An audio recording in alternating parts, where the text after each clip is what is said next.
Ya, halo pemirsa, apa kabar Anda hari ini? Langsung dari studio IDX Channel Jakarta, saya Prasetyo Wibowo kembali hadir dalam Market Review, program yang mengupas isu-isu yang menjadi penggerak ekonomi di tanah air. Live streaming kami bisa Anda saksikan juga di idxchannel.com dan langsung saja kita mulai Market Review selengkapnya.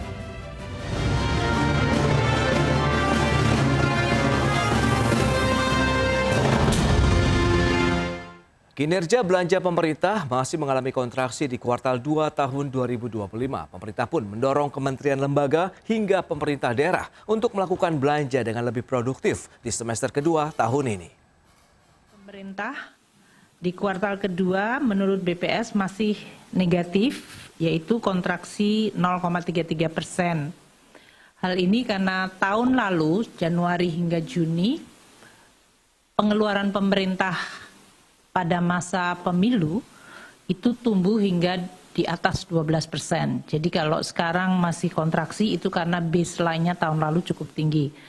Meskipun demikian sebetulnya kami mengharapkan di kuartal kedua sudah mulai positif. Estimasi kami sebetulnya di sekitar 0,2. Jadi BPS mengeluarkan dengan kontraksi 0,33. Ini berarti kita harus bekerja lebih keras dari seluruh kementerian lembaga serta Pemda untuk bisa mengakselerasi belanjanya. Demikian pernyataan Menteri Keuangan Sri Mulyani Indrawati yang mengungkapkan kinerja pengeluaran konsumsi pemerintah masih mengalami kontraksi di kuartal kedua 2025. Sri Mulyani pun mendorong kementerian lembaga hingga pemerintah daerah untuk melakukan belanja dengan lebih produktif di semester kedua.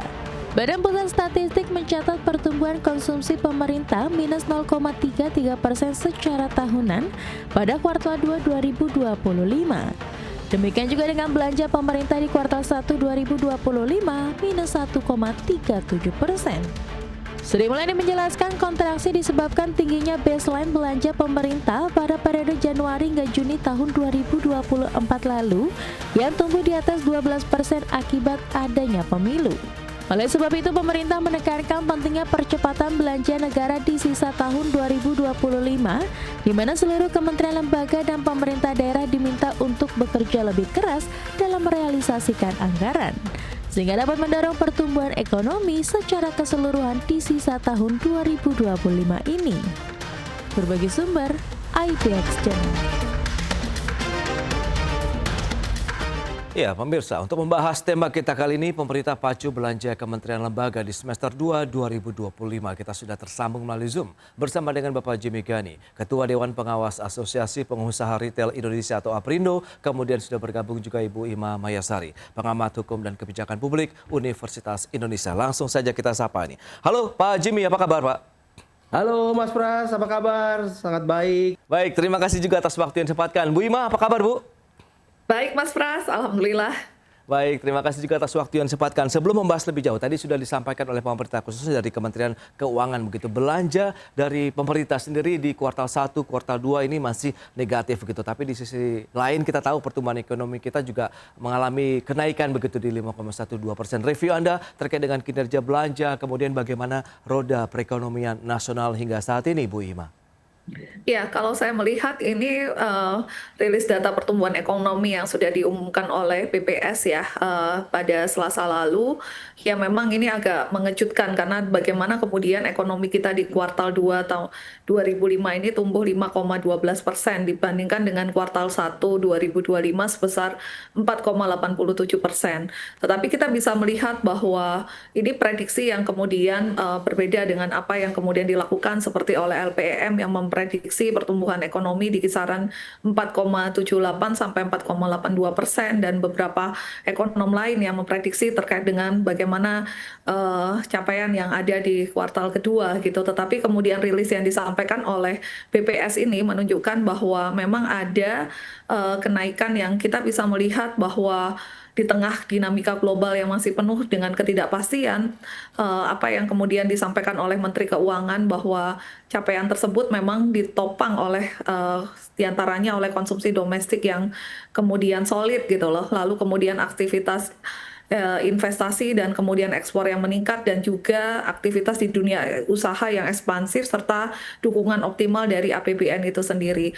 Nah, kalau kita melihat bahwa dari sini kamu melihat bahwa ada optimisme yang disampaikan oleh pemerintah di sini terutama Menteri Keuangan gitu ya untuk menjaga terkait dengan pertumbuhan yang ada seiring dengan bagaimana kemudian dorongan untuk melakukan percepatan terkait dengan belanja pemerintah dan penyaluran berbagai stimulus serta berbagai hal yang kemudian bisa dilakukan untuk kemudian menjaga terkait dengan pertumbuhan ekonomi kita. Seperti itu sih. Iya, tapi kalau kita lihat dengan tingkat konsumsi pemerintah sendiri, Anda melihat lebih kepada karena kebijakan penghematan anggaran dari pemerintah sendiri atau bagaimana nih, Bu? Iya, kalau saya melihat apa yang ada, kemungkinan besar memang dipengaruhi oleh kebijakan penghematan atau pengetatan belanja itu sendiri, gitu Oke. ya. Tetap juga terkait dengan hal ini, ada juga faktor yang lain yang kita bisa melihat kepada perlambatan realisasi belanja pada awal tahun anggaran. Makanya tadi kan diminta untuk kemudian bagaimana direalisasikan dan kemudian juga kita bisa melihat ya ada penyesuaian terkait dengan fiskal ya terutama terkait dengan ketidakpastian global misalkan terkait dengan harga komoditas, suku bunga dan kemudian kurs yang membuat pemerintah juga menahan sebagian belanja untuk mengantisipasi terkait dengan resiko fiskal itu sendiri seperti itu. Baik, nah Pak Jimmy dari sisi pelaku usaha, khususnya untuk dari industri retail, begitu melihat kondisi saat ini update-nya seperti apa sih? Kita tahu pertumbuhan ekonomi kita masih positif, nah apakah tercermin juga dengan kinerja dari sektor retail sendiri nih Pak Jimmy? Iya Mas Pras, tadi Bu Ima kan menyampaikan para ekonom itu kaget ya. Terus terang kita juga para pengusaha juga tidak menyangka bahwa pertumbuhan ekonomi itu bisa seperti ini, artinya lebih dari 5% gitu. Kita ngelihat sebetulnya kan banyak hal yang kita diskusikan itu ada pelemahan daya beli, kemudian juga beberapa sektor itu sangat terpengaruh gitu ya. Kalau secara umum memang sektor retail menunjukkan kinerja yang cukup stabil pada semester 1 2025 ini. Oke. Kami melihat adanya pertumbuhan di beberapa segmen, kebutuhan pokok didukung oleh momen musiman seperti Ramadan kan kemarin kan di kuartal 1 ya, Idul Fitri, kemudian dengan adanya libur sekolah. Namun tentu dinamika pasar ini masih sangat dipengaruhi oleh faktor eksternal tadi gitu, daya beli, inflasi, kebijakan fiskal dan lain-lain. Nah ini tentunya menjadi faktor dalam pertumbuhan ekonomi itu sendiri, Mas Pras. Baik, kaitannya dengan tingkat konsumsi pemerintah begitu yang memang belum mengalami pertumbuhan yang cukup signifikan karena tadi ada disampaikan Bu Ima memang ada kebijakan penghematan anggaran. Nah kalau kita korelasikan dengan industri retail sendiri ada dampaknya atau tidak nih Pak Jimmy? Iya tentu pembelanjaan daripada pemerintah ini kan lumayan signifikan ya. Oke. Kontribusinya terhadap PDB. Sehingga kalau misalnya ada belanja pemerintah, kita juga ikut terpengaruh di sektor retail gitu karena ada terutama pembelian barang-barang gitu ya. Tadi kan Bu Ima juga sudah menyampaikan bahwa ada pengetatan di semester 1 2025 ini yang mana memang ada realokasi budget atau anggaran yang mana beberapa hal itu diperketat ya, misalnya kita tahu seminar-seminar, kemudian rapat-rapat yang tadinya biasanya dilaksanakan di hotel, kemudian perjalanan keluar kota, keluar negeri itu juga diperketat. Nah ini tentunya mempengaruhi terutama di daerah-daerah ya di mana selain daripada sektor perhotelan, kemudian sektor transportasi, retail juga terpengaruh karena kalau misalnya orang jalan-jalan, mereka tentunya kecenderungannya itu membeli souvenir, mereka membelanjakan uangnya dalam hal ini gitu. Baik Pak Jimmy, dan di sisi lain kinerja belanja pemerintah sebenarnya di kuartal 2 ini kan naik dibandingkan dengan kuartal 1 meskipun memang masih sama-sama negatif. Dan apakah karena momen siklikal saja mengingat kuartal 2 ini dalam beberapa tahun terakhir pertumbuhan ekonominya mengalami lonjakan yang cukup signifikan. Kita akan bahas nanti di segmen berikutnya Ibu Ima dan juga Pak Jimmy, kita akan jeda dulu sebentar. Dan pemirsa kami akan segera kembali usai pariwara berikut ini.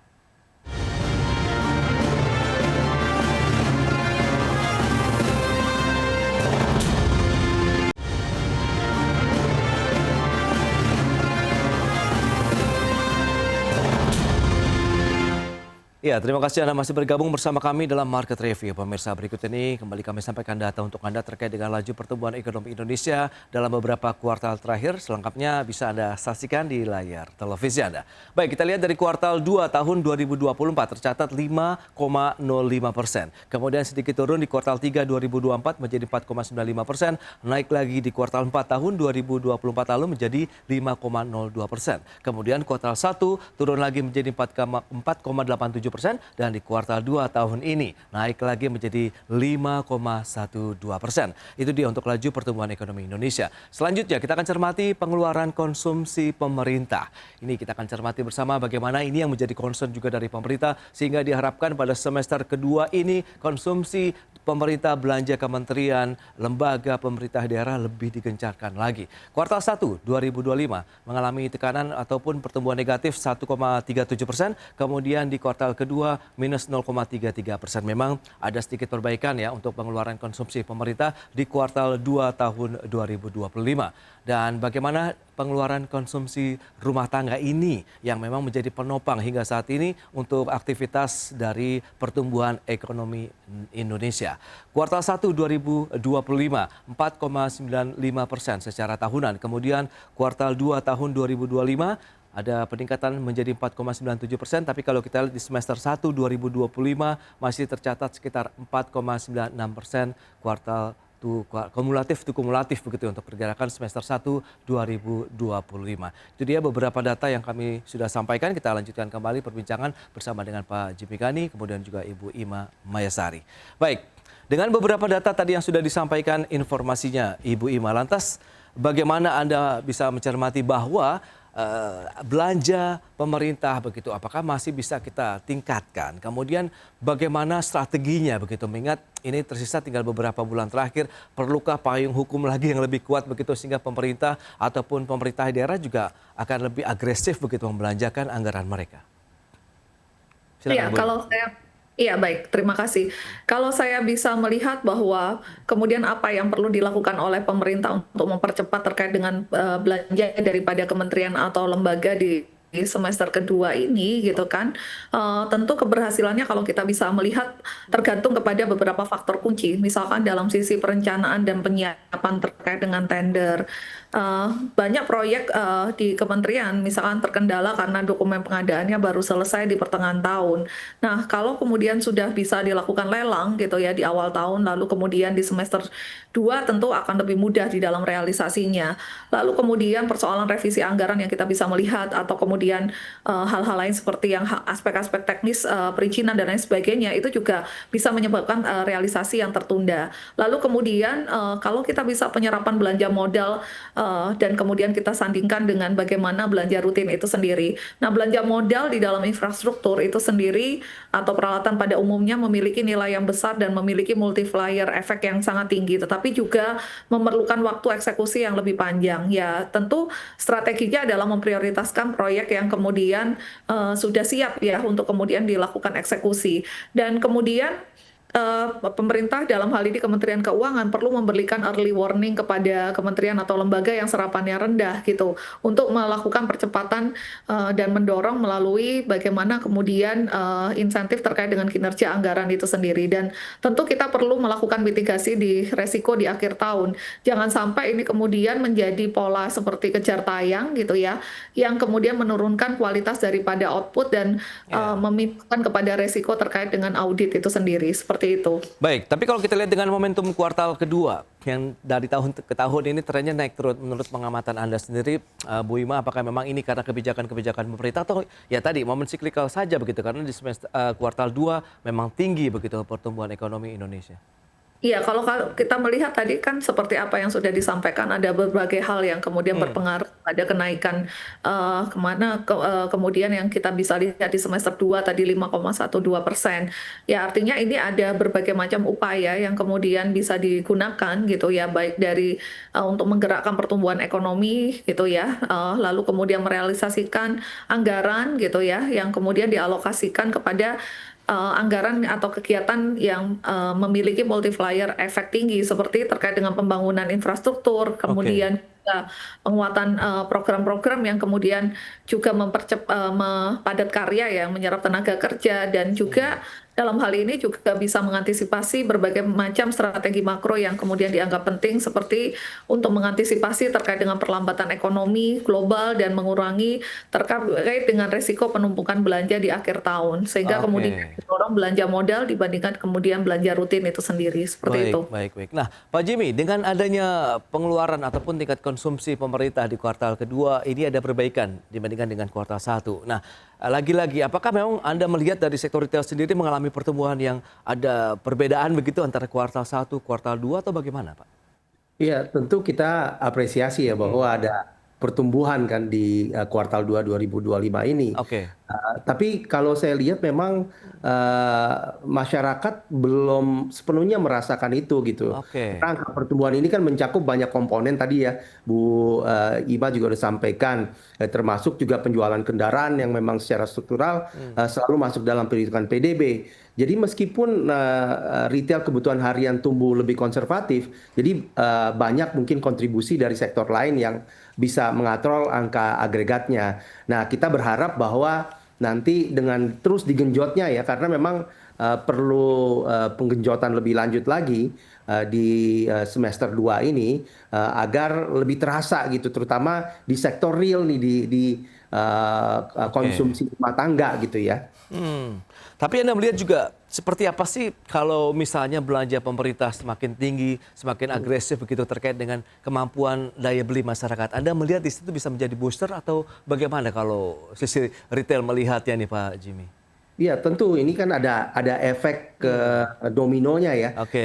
Misalnya tadi tender-tender sudah jalan seperti yang Bu Ima sampaikan, kemudian uang dari pemerintah itu keluar untuk membelanjakan barang dan jasa, tentu kan itu kan dibelanjakannya kan akan memberikan dampak kepada sektor-sektor gitu, apakah itu sektor infrastruktur, itu kan nanti akan memberikan tambahan pekerjaan, lapangan pekerjaan tumbuh dan seterusnya, yang kita harapkan nanti bisa meningkatkan daya beli. Nah, kalau daya beli itu meningkat, itu juga akan nanti mereka akan belanjakan hasil daripada yang didapatkannya itu. Itu dia, diharapkan semester 2 ini bisa lebih ngebut lagi untuk realisasi anggaran begitu ya dari kementerian lembaga. Lantas seperti apa nanti tantangannya, kita akan bahas lagi di segmen berikutnya. Kita akan jeda kembali sebentar Pak Jimmy dan juga Ibu Ima. Dan pemirsa, pastikan Anda masih bersama kami.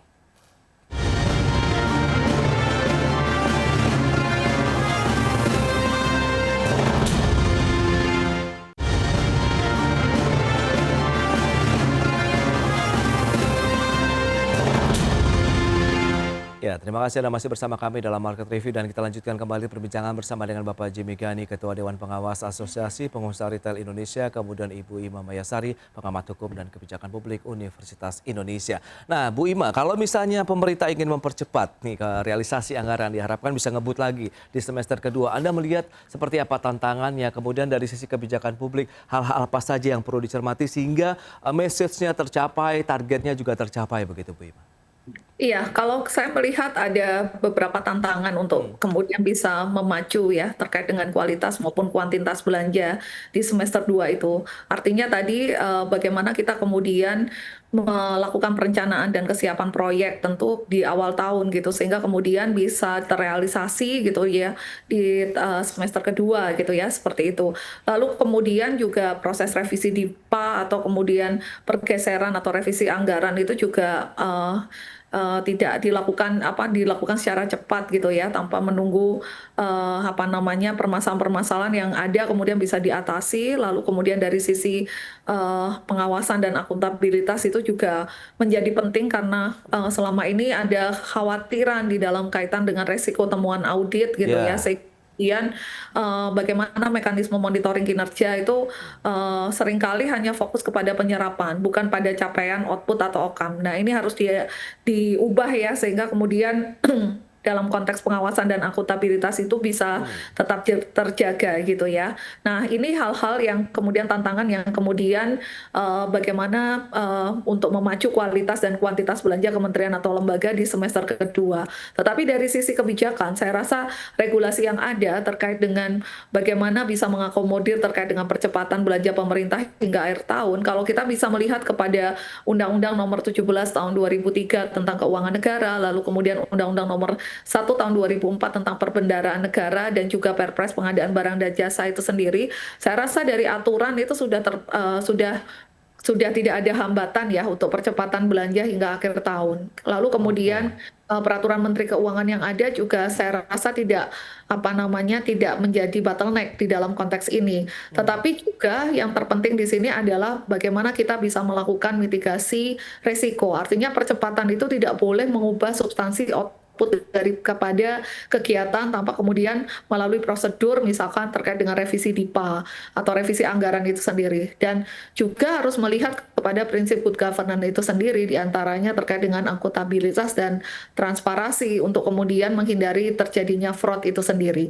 Seperti itu sih menurut saya, Mas Pras. Ya, itu dia. Sebenarnya banyak rambu-rambu yang sebenarnya sudah biasa dilakukan oleh pemerintah sendiri begitu ya, untuk mempercepat realisasi anggaran. Tinggal bagaimana actionnya saja di lapangan, kemudian bagaimana keterlibatan mungkin instansi penegak hukum lainnya begitu untuk mendampingi pada saat kita akan merealisasikan anggaran kita begitu ya, dari sisi kementerian dan lembaga tentunya, Bu Ima. Nah, dari Pak Jimmy sendiri melihat bagaimana kansnya sendiri semester kedua 2025 untuk industri retail dengan pemerintah yang tadi akan mengebut realisasi anggarannya baik dari pemerintah pusat bahkan tadi diarahkan sampai dengan pemerintah daerah ini, Pak?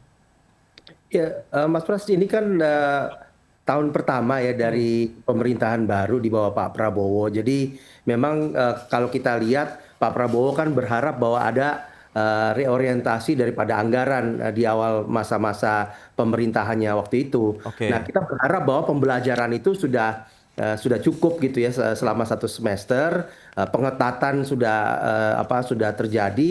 Nah, sekarang waktunya selain daripada tadi kebijakan-kebijakan yang pro investasi, pro growth dan seterusnya, kita berharap juga pemerintah ikut kontribusi dalam berbelanja karena ini cukup berpengaruh. Tapi tentunya kita juga harus melihat bahwa seperti yang tadi Bu Ima sampaikan, yang pertama governance-nya gitu ya. Jangan sampai karena mau ngebut nih, mau belanjain uangnya, governance-nya kemudian diabaikan. Yang kedua juga orientasi pada output dan juga dampak gitu. Jadi ini penting juga sehingga hasil daripada perbelanjaan dari pemerintah itu betul-betul dapat dirasakan gitu ya, manfaat untuk banyak pihak gitu, bukan hanya sekedar belanja dan menghabiskan anggaran negara saja. Itu yang kita harapkan sih ya, supaya betul-betul bisa terasa gitu di masyarakat dampak daripada pembelanjaan itu sendiri. Nah, kalau bicara mengenai dari sisi anggaran yang nanti akan digelontorkan lebih jauh lagi, kemudian dari sisi kebijakan ataupun bentuk insentif nanti yang diharapkan dari industri retail sehingga bisa memacu juga nih kinerja industri retail di sisa tahun sampai dengan 2025, Pak Jimmy. Ya, kita sih sangat berharap bahwa ada sinergi yang baik antara dunia usaha dan pemerintah. Baik itu kita berharap adanya insentif gitu ya, insentif terutama untuk meningkatkan daya beli ini. Beli daripada masyarakat yang kita lihat masih banyak tertahan gitu ya, sehingga pembelanjaan uang di masyarakat itu masih tidak tumbuh sesuai dengan harapan. Tapi di lain itu tadi yang seperti yang Mas Pras sampaikan, kita juga berharap bahwa regulasi ini juga diperhatikan. Jadi kepastian regulasi, stabilitas harga bahan pokok, kelancaran distribusi barang, itu juga kita harap bisa dijaga oleh pemerintah sehingga di semester 2 ini lebih terarah, lebih konkret, bukan hanya menggugurkan kewajiban belanja terus terang ya. Karena tadi ada anggaran yang tersisa banyak, kemudian tiba-tiba dibanjiri dengan pembelanjaan. Padahal yang kita harapkan kan pembelanjaan yang produktif, yang berdampak bagi output di berbagai sektor maupun juga dampaknya tadi kepada daya beli masyarakat. Itu yang kita harapkan. Itu dia, berarti optimisme masih tetap ada paling tidak sampai dengan sisa akhir tahun 2025.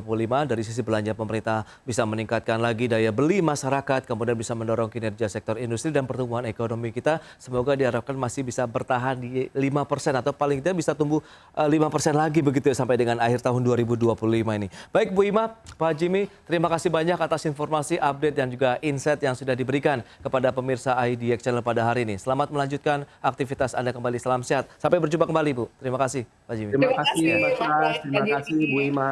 Sampai ketemu. Baik pemirsa, jangan beranjak dari tempat Anda karena sesaat lagi kami masih akan kembali dengan tema menarik lainnya terkait dengan menjaga konsistensi target investasi Rp1.900 triliun hingga akhir tahun 2025.